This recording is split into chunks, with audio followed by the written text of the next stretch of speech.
Vama turekodi.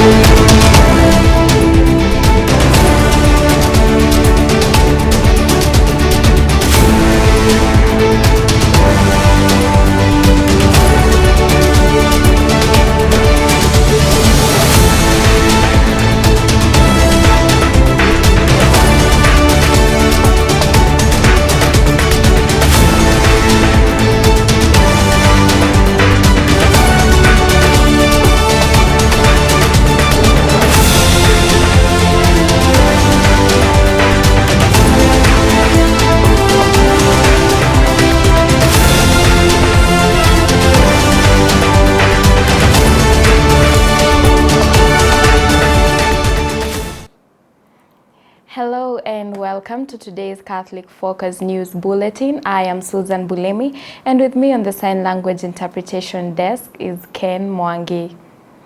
We begin from Kisumu, whereby today marked the episcopal ordination of Vincent Ouma Odundo as the auxiliary bishop of the Archdiocese of Kisumu, a historic moment for the church in Kisumu.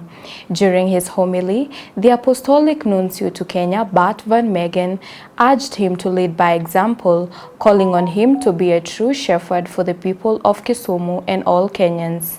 In his speech, Right Reverend Bishop Ouma Odundo pledged his unwavering support to the Archbishop of Kisumu, Most Reverend Maurice Muhatia Makumba, vowing to stand with him in advancing the mission and vision of the Archdiocese. Take a look.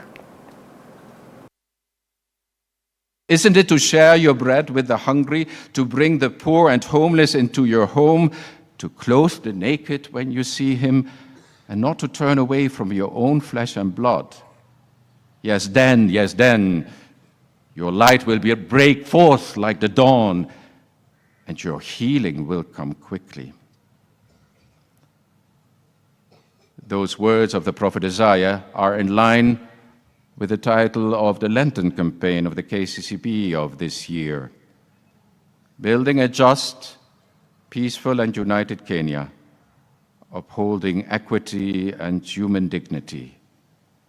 Yes, Vincent, be a leader for the people in Kisumu. Be a leader for the people in Kenya. Father Vincent, we are about to come to the rite of your episcopal consecration. Keep in mind that the best way to lead your people is to lead them by example. Words have little effect if they are not embodied by a life conformed to the gospel. Beginning this journey to assist the Archbishop of Kisumu. My main role is to assist Archbishop of Kisumu, and Your Grace, I promise you my support, and I will do my best to also implement your vision and mission for the Archdiocese of Kisumu. Together with each and every one of us, let us support the Archbishop for the mission and the vision he has for our Archdiocese. His mission, in his motto, is Duc in Altum, to the deep. Your Grace, together with you, will get to the deep of our faith, will get to the depth of what we do for the Archdiocese of Kisumu. I'm coming with the message of hope. His Excellency mentioned in his homily, and thank you for the inspiring words. I felt touched. I felt encouraged when you are delivering your homily. Indeed, it was inspired. Indeed, you mentioned Semper vobiscum sum. I am always with you. Your Grace, Most Reverend Maurice, Semper vobiscum tecum sum. Still on matters concerning the church, over 80 pilgrims from Voi Parish are undertaking a remarkable journey of faith, walking on foot to Bura Shrine in preparation for the upcoming Archdiocesan pilgrimage and ordination ceremony set for Saturday, February 28th. The spiritual trek reflects deep devotion and commitment as the faithful prepare their hearts for this significant celebration, which will be presided over by His Grace Most Reverend Martin Kivuva Musonde, the Archbishop of the Catholic Archdiocese of Mombasa. Here is Gabriel Mokoma with a full report.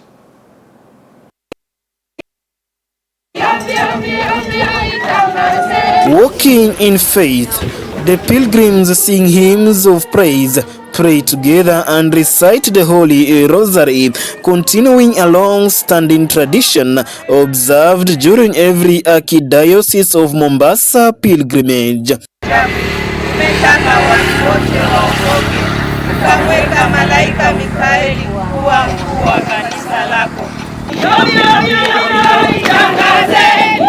So far experience ni nzuri. Tunatembea kwa maombi. Vile tukiendelea kuelezewa tusijisahau. Hija ni mara yangu ya pili kutembea. Experience ni kwamba ni hali ambayo ni ya kiroho. Mtu anasikia unabarikiwa katika hiyo safari, japokuwa kuna uchovu, lakini namshukuru Mungu manake mali nimefika ni mbali. This year's annual Mombasa Catholic Archdiocese Prayer Day and Ordination Ceremony will gather faithful from various parishes across the region, as well as pilgrims traveling from different parts of the country.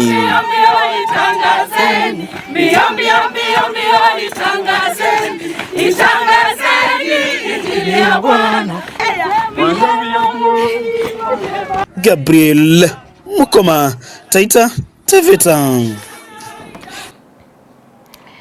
Anglican bishops have urged the government to improve the country's economy to help parents afford education for their children. Speaking at Green Cottage Academy in Kangema, Bishop Timothy Gishere Karanu and Bishop Joel Wawero also called for greater national unity and a review of the competency-based education system. They further condemned politicians who use goons at rallies, emphasizing the need to uphold peace and stability in the country. We want to urge the government to be sending capitation to schools in good time so that the schools may continue growing and doing their best without hindrances, and especially now that they have been promised the capitation. We also charge the government to fight corruption, and not just fighting corruption, but fighting passionately so that our country will be corruption free, and that growth will be evident in our country, so that if we have a government that is fighting corruption, Kenyans will benefit a lot from the taxes that are collected from them and many other things that will develop our country. Please, when we talk of justice being our shield and defender in this nation, we want to see peace. Elections are not the end of the world. The end of the world is when Jesus will come. We have a nation to keep. Can we maintain peace? Peace, we want peace. Peace is what every Kenyan desires. If you want to become a leader and we are propagating peace, you will not have a nation if the nation burns. So please, may you have peace. Jesus said, may the peace be with you. May peace be with you. And as church people, we say, the peace of God that surpasses human understanding, to keep and guard our hearts and minds, we need that peace. Please maintain peace. Thank you. And now moving on, tension is rising in Yatta after a section of teachers demanded the dissolution of the Kenya National Union of Teachers Yatta branch over a leadership dispute. The teachers are accusing the branch leadership of operating unlawfully and are calling for fresh elections. Our very own Philomena Monyoki with the details. Tensions flood in Yatta as a group of teachers staged demonstrations outside the Kenya National Union of Teachers Yatta branch offices, demanding its immediate dissolution and fresh elections. The protesting teachers accused the branch executive secretary, Kasimba Ngui, of unlawfully holding office despite allegedly no longer being eligible for union membership. According to the NAT Constitution on membership eligibility. It states clearly that membership is strictly only for those teachers who are regularly and normally engaged in public service.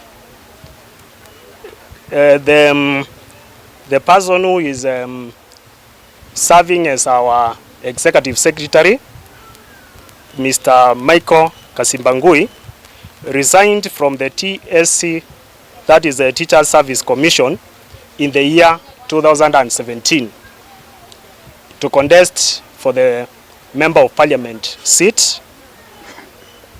Upon resignation, he ceased to be a TSC employee, and by extension, he automatically ceased to qualify as a member of KNUT.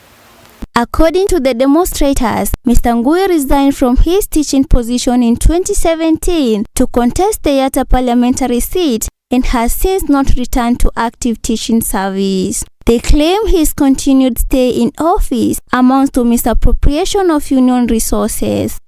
Mr. Ngui continuing to stay in the office or candidature amounts to misappropriation of union funds, abuse of the NAT office, and a violation of both the NAT Constitution and the Trade Unions Act. However, Mr. Ngui dismissed the allegations terming the protest politically motivated and insisting that the branch office is operating within the law. Reporting for Catholic Focus, Capuchin TV, I am Philomena Munyuki. Let's shift our gear from that to matters concerning agriculture. With the onset of the long rains in parts of Kitui County, farmers have been urged to begin early weeding to take advantage of the available soil moisture. According to Kitui County Meteorological Director Daniel Mbithi, most areas have already received over 20 millimeters of rainfall. He has advised farmers to plant fast maturing crops, noting that the rains are expected to continue through March. Wauliza wakulima waweze kuanza kupanda mbegu zao, kwa sababu mvua sio ile inakuja tu siku moja ama mbili inaisha.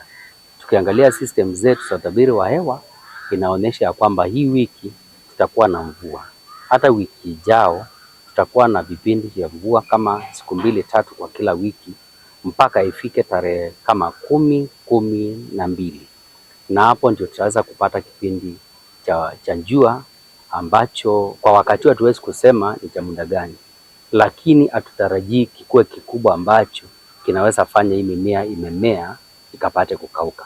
Kwa hivyo nawasihi wakulima wetu wale wamepata mvua na wanaona unyevu inatoshea, wakipanda mbegu zitamea, wasizide, waende wapande, pia wavune maji kwa wingi, na wale wanaweza panda nyazi na chakula ya ng'ombe na mbuzi pia wapande kwa wingi.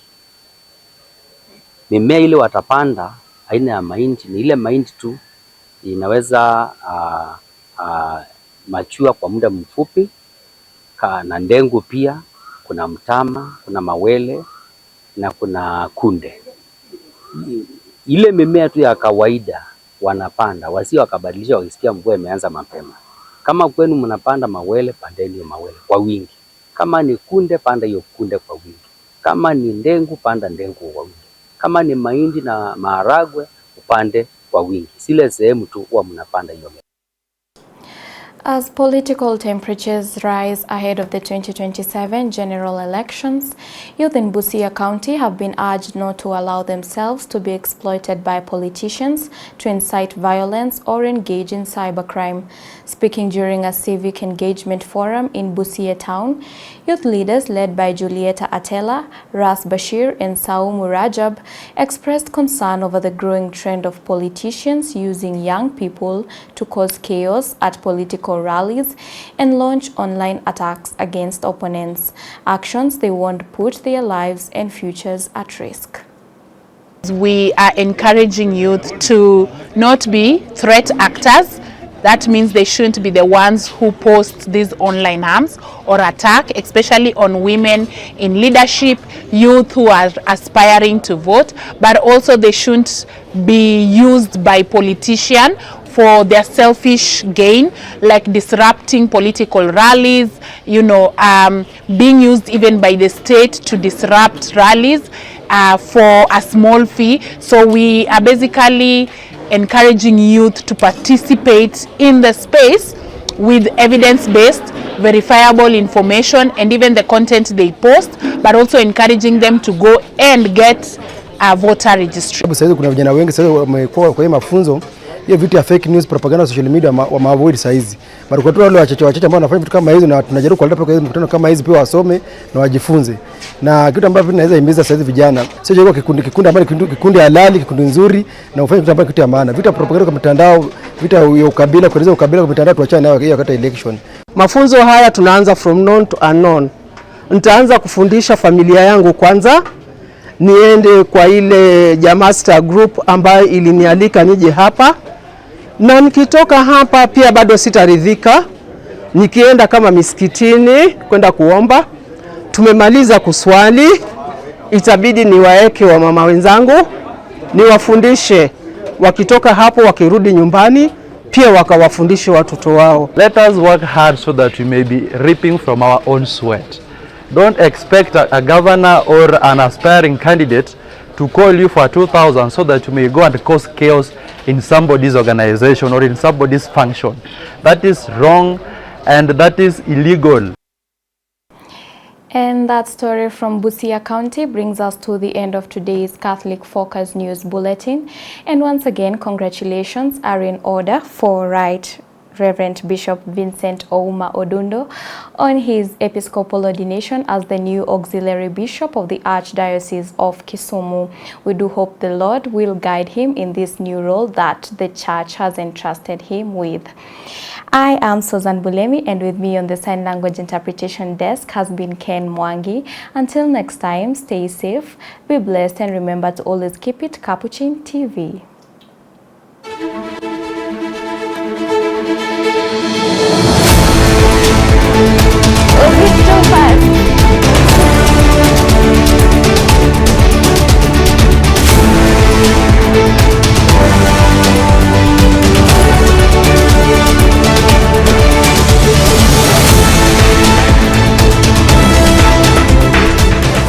Keep watching Capuchin TV, your staunchly Catholic identity channel.